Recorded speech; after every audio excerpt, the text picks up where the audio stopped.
extra example. This is section 7.3, number 6. Buy me some peanuts. So we have a distribution of weights in the jar that's approximately normal. That's not the distribution of the average of the samples. It's just the actual jars themselves have a distribution that's normal with this mean and standard deviation. So it would be more likely for a single jar to be further away from the mean rather than if we took the average of a set of 10 jars. Because when we take the average, the averages are less variable. So so the average of 10 jars is going to be closer to the mean than just an individual jar. So since averages are less variable than individual measurements are less variable, and we'll say closer to population mean,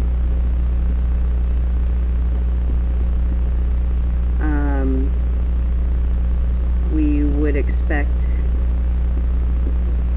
a single jar to be further away from the mean. A single jar to be further away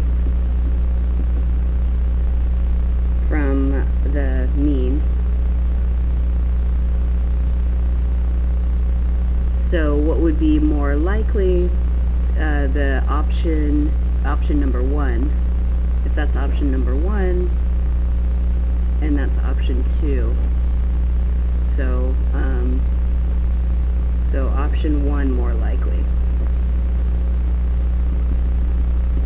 And so let's actually find the probability then for each and check our intuition.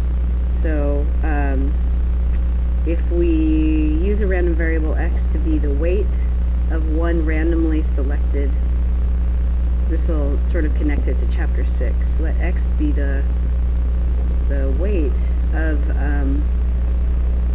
one randomly selected jar of peanuts, selected jar.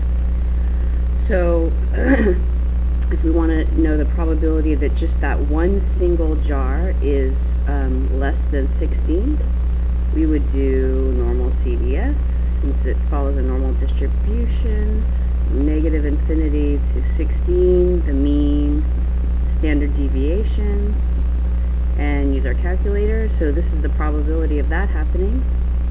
It'd be 2.5% or 0.2525.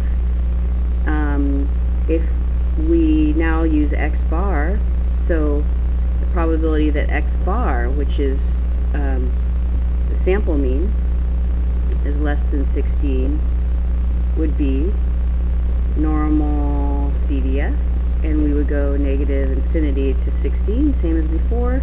This time our mean is still the same, but the standard deviation is smaller when we take the average, so we do 0.15 over the square root of the sample size, which is 10 in this case.